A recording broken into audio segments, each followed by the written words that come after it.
Is this the greatest sports card flip of all time? One investor made millions. We're going to discuss next.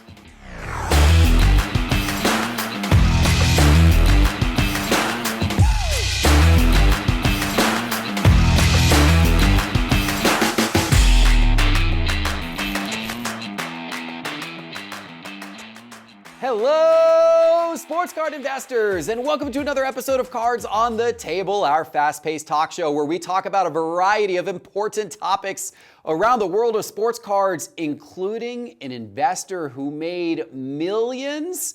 What a story we have to talk about right now. And joining me for this conversation, Teapot, welcome to the show. Hello, sir. Good to be back. And guys, right off the bat, Teapot, we got huge news. We do. The brand new Market Movers X mobile app has launched. Congratulations, Teapot. Yes. It is a massive accomplishment. You guys know a few months ago, we launched the new desktop web version of Market Movers. Well, the new Market Movers X app is now in the App Store. Go update your Market Movers app or go download the Market Movers app in the App Store. And if you're not a subscriber yet, promo code MOBILE will get you 25% off your first payment. Hope you join. Doug, Kentucky is second to last in SEC basketball. Doug, what's going on? It's time for a new basketball coach in Lexington. Ooh. I think Calipari's got a lifetime contract.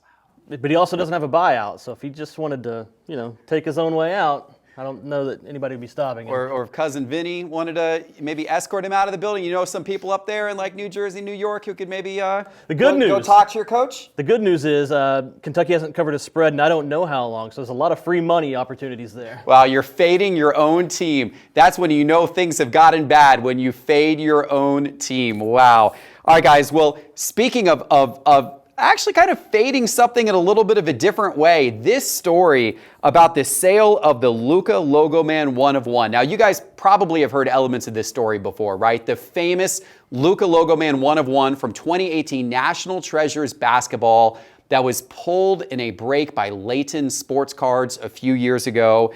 That card was originally sold in 2019 when it came out of a break for for $425,000. It was bought by prominent collector Shine150 on Instagram. He bought it for $425,000. He then got it graded, I believe it graded a BGS 9, and he then sold it to another very prominent collector, Nick Figueroa, for $4.6 million in March of 2021. I mean, that right there would be a pretty incredible story of $4 million plus profit over the sale of just a couple of years. But the story gets even more interesting because then in November, Nick put the card for sale up at PWCC.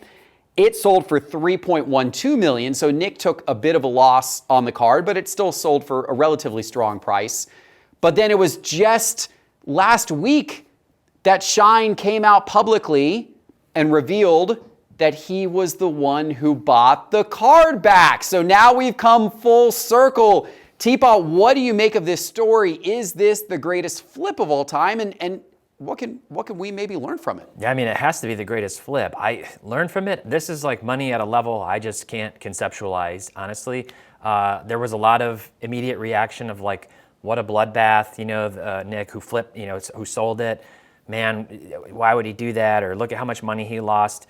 He did lose money. I mean, presumably lost money.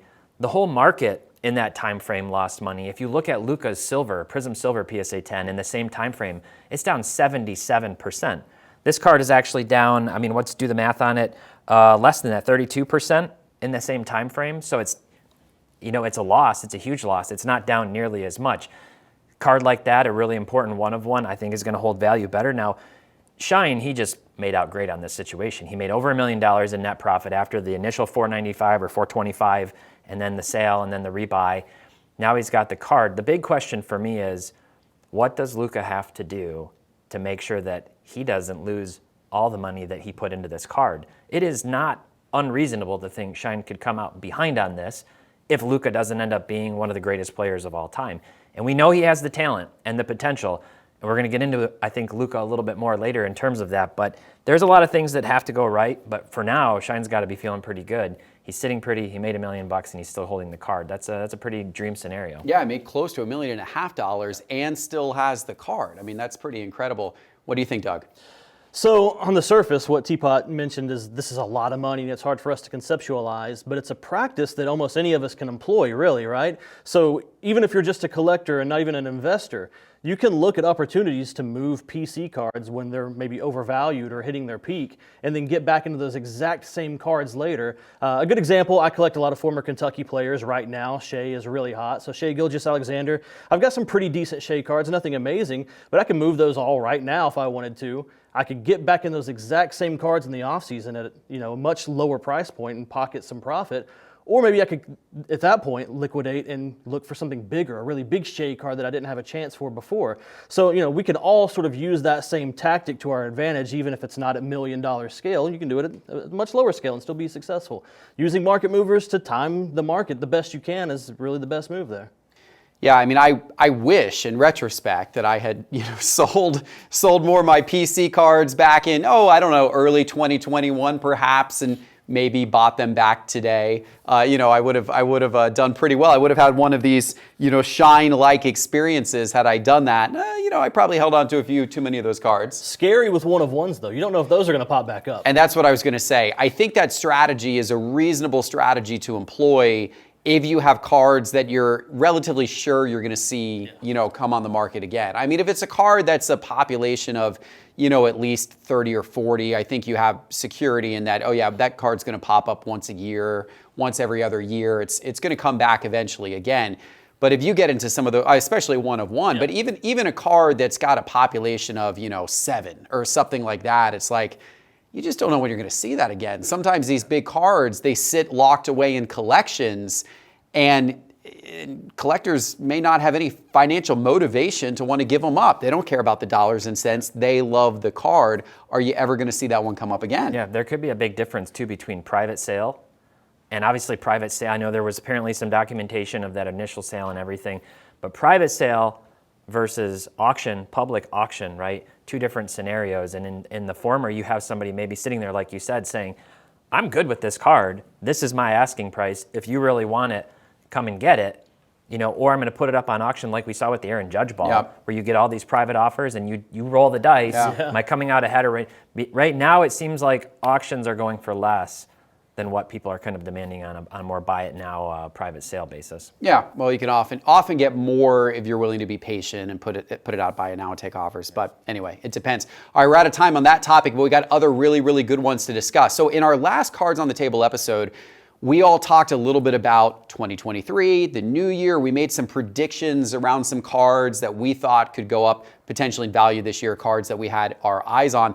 And then this past weekend in your Data Dive episode on the Market Movers YouTube channel, you went into that even deeper and you talked about more cards. Yep. What's interesting is, those are our predictions of what's going to happen this year. We're now about to go to a series of card shows. I'll be at the Palm Beach card show in West Palm Beach tomorrow. We got the big Burbank show coming up in a couple of weeks, which we'll be at. And then we've got the, and I think you're there as well at Burbank as well, right? Culture Collision before that. Culture Collision. I'm saying Culture Collisions before that. We're all going to be at Culture Collision. Culture Collision's in 2 weeks. Then Burbank 2 weeks after that. We're going to get a sense at these card shows at what is moving in the market. Is it some of the cards that we think are going to be the hot ones this year? Is it other cards? We're going to get a pretty good sense of that. We also got a really good sense at the National last year of what was moving, so much so that you actually did a video from the National last year about what cards were hot. I'm curious now to go back and look at that again. And are the cards that were hot at the National last year, how have they fared? Yeah. And are they some of the ones that people are still interested in, or has everyone jumped ship? I think it's a lot of the big names. And the first thing I like to do is just kind of do this, try to look at sort of market agnostic growth or decline. What I mean by that is, what did cards collectively do overall in that time frame? Now, the National was about 4.5 months ago. So it's seated right between, it's at like 130 days, right? 90 to 180 days right in this time frame. So it's not a perfect science to look at this, but you're looking at the market being down about 14% in the last 180 days. And over the last 90 days, it's going to be down about 10%, okay? So if I jump over to price movements, this is what I showed from the National last year. These were the guys who were hot, whose names I kept hearing at the National at tables and at, have you seen any of these cards? And mixed bag, maybe unsurprisingly during that time frame, but some of these guys definitely did heat up. Aaron Judge still up 24%, and we know that was like 100 and some percent at the high point. Jalen Hurts has been up, even in spite of his injury. McDavid's up a little bit, and then some of these guys are not down more than what that market decrease has been collectively, right? So you've got some of the usual goats. You've got Mantle, Griffey, you've got Gretzky, you've got Kobe, and then the usual suspects at the quarterback, Josh Allen, Burrow, Herbert, who didn't have a great season but is now in the playoffs. J-Rod, all these guys were very hot. If we zoom out and look specifically at the time frame, like the month after the National, that's kind of interesting because I think a lot of people do look to flip those football cards heading into the season. And some of these guys like Josh Allen were up. You had J-Rod kind of flat. And then actually Jalen Hurts was initially down after coming out of the National. Coming out of the National. So there was a buying opportunity there. I think there was a lot of homers in Atlantic City out of Philly who were looking for his cards. But, he was a buy. Burrow, in spite of having been really fantastic and one of the top 3 quarterbacks in the NFL, he's down and he's continued to go down. We'll see what happens in the playoffs if he can make another run. But yeah, he started to heat back up in recent weeks. Yeah. Much like he did last year. Of course, his cards were crazy hot in January. Yep. The last couple of weeks, we've seen Burrow's cards trend back up. Yep. But you're right. The first part of the season, his cards were down. But it's nice to see a little bit of energy return. So there's kind of a question here, right? Is like, do card shows, and when you're at, especially these big ones, are they an indicator of what's going on, in the broader market, or what might be coming online, or is it replacement? Like there's things moving privately that aren't then happening online. It's kind of a tough question. Yeah. So let me toss this question over to you because you're going to be at Culture Collision in a couple of weeks. Do you think that's going to give you a sense of what's happening in the market? Do you normally get that sense when you walk around card shows? Yeah, you really can. So if you talk to dealers and ask them what people are looking for, what kind of transactions are being made, you can kind of get an early pulse of the market. The National every year is when I know that football is about to heat up. Yeah. Football is always hot at the National, and that's the first time of the year where we really start to see the hype pick up for football. But you can, sort of do that at every show and kind of ask around, look at what people have in their booths and things of that nature, and see what's moving. So when we look at the list that you put up there, obviously we're looking at the quarterbacks in there, minus Herbert probably because he'll have, if he gets past the Jags, the second round against the Chiefs, and I don't see that going well for them. But if you look at Hurts, if you look at Josh Allen, if you look at Burrow, those are the guys. If you think that they have a chance to win a couple of games, those are the guys that are probably going to move first. Yep. If any of them were to make a Super Bowl, there's going to be a huge jump like we saw with Burrow. So you kind of have to predict that a little bit. Ohtani on that list I think is really interesting because he's in the last year of a contract.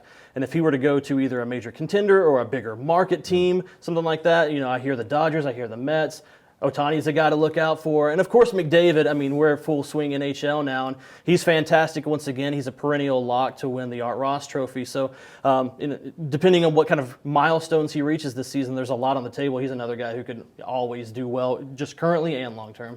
Yeah, it's going to be fun. And I think the way that these shows are timed, what's really interesting is Culture Collision's the same weekend as the AFC and NFC Championship game. That's going to be crazy seeing the hype. And then the Burbank show 2 weeks later is the same weekend as the Super Bowl. So, I think that's really cool, actually, to have card shows aligned with those major events. And I think they're going to have watch parties. I know Burbank is having a Super Bowl watch party at the card show. That's awesome. So it's going to be pretty fun to see how all that plays out. Also fun is that new Market Movers X mobile app that I mentioned, now in the App Store.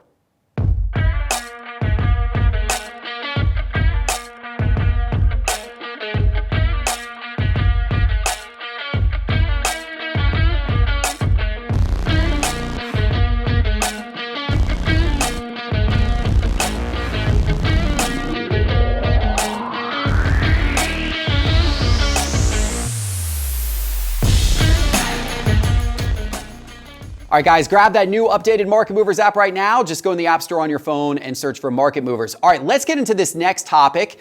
Luka versus Giannis. Long-term yes, Luka versus Giannis. Here we go. Who's better as a long-term investment? This was suggested by one of our viewers after our last show. They left this suggestion in the YouTube comments. And Doug, we know this guy over here, he's even more of a Giannis homer than you are a Kentucky homer, perhaps. So I'm going to ignore him for the moment. I'm going to go to you for your unbiased, fact-driven opinion. Luka versus Giannis for long-term investing. All right, so there's a couple of different ways to approach this, right? We look at Giannis as a guy who already has the accomplishment that Luka investors are hoping for, MVPs, titles, that kind of thing. Another thing Giannis really has going for him is very low pop counts because, printing wasn't as bad during his rookie season. So very low pop counts on Giannis, already has the accomplishments. The downside is he's already significantly more expensive than Luka. He deserves to be, but you're probably not going to have the opportunity for as much growth with a guy like Giannis. It's probably a safer bet, but if you're looking for the potential to pop, it's going to have to be with some key Luka cards and hoping he gets the same sort of achievements in his career that Giannis does. I also think Luka could have a longer career. His playing style is not so much predicated on athleticism like Giannis. Giannis could have a few peak years of peak athleticism and then maybe see a bigger decline in his performance, where Luka has a style that could carry him for a long time. That said, I'm going Giannis. It's safer to me. He's already had those accomplishments. I love the lower pop counts. That can be a really tricky thing to navigate, so it's Giannis for me. Yeah, the pop counts are a big deal because if you look at the populations out there of basketball cards in 2013, Giannis's rookie year, I mean, they pale in comparison to the populations of these cards in 2018, just 5 years later, Luka's rookie year, right? I mean, it's night and day. So scarcity obviously is a big deal when it comes to investing. Investing in more scarce items, typically, scarcity can help. It's one factor in maintaining value. Luka doesn't have that going for him. Giannis does. Does this make Giannis the easy decision for you, Teapot? These are I'm a Drummond guy, and then it's Giannis and Luka are my other two favorite players in the NBA right now. I'm definitely a Giannis guy. I love Giannis. Love watching him. I think he's seems like a great dude. So I'm big on Giannis. I agree with a lot of what Doug said. The stats and accolades are already there for Giannis. At the same time, Luka's gotten a jump start earlier in his career to gaudy statistics, including recent massive performances. His play style is conducive to those inflated stats overall, especially just scoring because he hits the threes. He's hit more step-back threes this year than any other player by far, according to Kurt Goldsberry. And, his play style, he dictates the pace, but at the same time, I think he actually takes more of a beating than Giannis does right now. When he gets in and he drives and dishes, he's always getting hit and smoked, and he's whining to the refs and everything. People just get out of Giannis's way. They just know he's going to dunk in your face if you don't get out of his way. Now, I worry about his size. Luka's not super athletic. They asked him in a ridiculous question recently, do you think you can beat LeBron's, imminent scoring record someday? And he laughed and said, I'm not going to be playing anywhere nearly as long as LeBron has played. Giannis is very athletic if he can maintain peak physique using a lot of the same techniques that LeBron has been able to. He's taller. He could keep dominating at a high level for years to come. Now, the one thing I would disagree with is prices are, we just talked about Luka selling, no Giannis card is sold for $4.6 million. On the very high end. And the collective dollars in circulation for Luka is drastically higher than Giannis because of the number of cards. So at the end of the day, I just want to see these two guys on the same team. Yeah. That's honestly what I'm rooting for. Wouldn't that be something? What a cop-out. He didn't pick. You guys covered it well. I think Luka's got the bigger upside. Giannis is safer at the moment. I own more Giannis cards. I've moved into safer stuff recently, but Luka's got a lot more upside potential, I think. Does he win the MVP this year? I think so. Yeah, I think it's one of these two guys, to be honest. One of those two guys, and if Luka gets his first one, that's going to be probably good news for his card prices, a good sign of things to come. Let's go to our second question, suggested by one of our viewers in the YouTube comments after our last episode. This one is concerning Trevor Lawrence, T-Law. He's come on quite a bit this season, especially the second half of the season. The Jags have absolutely had a resurgence that has now landed them in the playoffs. This was not expected if you go back to early in the season, especially after how they performed last season. So the viewer wants to know, Doug, are you buying or selling Trevor Lawrence? I'd be really hard-pressed to find a compelling reason to buy Lawrence right now. His prices are higher than his contemporaries that are also on playoff teams. He's probably not going to last more than a week or two in the playoffs. They've got the Chargers first, and then it would be a matchup with the Chiefs after that. And it's the division. The AFC South isn't the most daunting division, so to come out of that division isn't necessarily the most impressive thing. What I would probably be more interested in is what happens in the offseason. The Jags do they make roster improvements, or do other teams in the AFC South make roster improvements? It wouldn't take a lot for one of those teams to make a few improvements and really come out ahead of that. So you really want to pay attention. Is he going to be able to make the playoffs going forward with that team in that division? So kind of pay attention to what the entire division is doing. But if his Prism Silver in a PSA 10 is already more expensive than guys like Hurts, guys like Burrow, guys like Herbert, with those prices in mind and just how on fire he is right now, it's not a buy, for sure it's not a buy. But maybe keep an eye out and see what happens in the offseason. Yeah, and population is probably influencing some of that because there still haven't been as many Trevor Lawrence cards graded. They're actually a little scarce, especially when you talk about like his Prisms and Prism Silvers compared to a guy like Burrow. I can't imagine that that's going to settle out with T-Laws being more than Burrow in the long run. I can't imagine that, but these are all good points. Where are you on T-Law right now? I'm not really buying any young quarterbacks active. Football just scares me so much right now. It seems so unpredictable. Like, you think this team's going to be good or this player's going to be good. Jonathan Taylor was insanely good the last 2 years, and all of a sudden he's like injured and not playing. The injury risk just really scares me. I'd wait. If there's one guy I might buy, it's Mahomes. It's just because similar. He's like the Giannis to me of football in terms of already proven, already awards, already accolades and records and all kinds of things. So I might buy Mahomes. With T-Law, I'm still very optimistic about his place in the league. When we had an episode at the beginning of the NFL season, I said that of that draft class, I thought he was still the best quarterback. It's amazing how much having a bad Florida coach can really make a player bad. Urban Meyer's a bad Ohio State coach now, not a bad Florida coach anymore. Once a Gator, always a Gator? No? I don't know, pretty good coach. He took a tight end and somehow turned him into a quarterback that managed to win games. Yeah, it's not bad. But, long and short is, like, I think T-Law is going to be good. The question is, how good can T-Law be relative to his contemporaries, to these other quarterbacks? And if I'm looking at it, I'm talking Mahomes, I'm talking about Burrow, I'm talking about Josh Allen, and then you've got Herbert and Jalen Hurts and some other guys kind of in the next tier down to me. I'd focus on those top three and hope that they keep performing. I will say, in Trevor Lawrence's sake, that he's got one of the bottom 6 offensive lines in all of NFL. Yeah, it's bad. And his wide receiver core, it's not Jalen Waddle and Tyreek Hill. It's not Chase and Higgins. He's doing a lot with a little. And turn Christian Kirk into like a Pro Bowl. Tell you what, you want a sleeper buy right now? Calvin Ridley. Sure. He's, the Jags traded for him. He's not playing this season because of the suspension. He'll be there next year. He might be T-Law's number 1 weapon next year. Would you say you're betting on him to play well? Ew. I'm going to say with T-Law, I actually really like this guy. I think he is a good investment, but not at the moment. Yeah, don't buy his cards right now. You're insane to buy his cards right before a playoff game. Wait a few months, get into March, April. That's the time to buy T-Law cards, in my opinion. But I think the Jags are going to dominate that division for years to come. So we'll see. We'll see what happens. Don't buy T-Law? Says the guy who just bought Kyle Trask. What? I said buy T-Law. Didn't I just say buy T-Law? Just not right this second. Just wait a couple months. Yeah, anyway. All right, well, we're going to wrap up now, ladies and gentlemen. I hope you guys enjoyed the show. If you did, please give us a like. Please give us a subscribe and go download that new Market Movers X app in the App Store right now. Search Market Movers in the App Store. Leave your comments below for what you want us to tackle next episode, and we will see you then. Take care.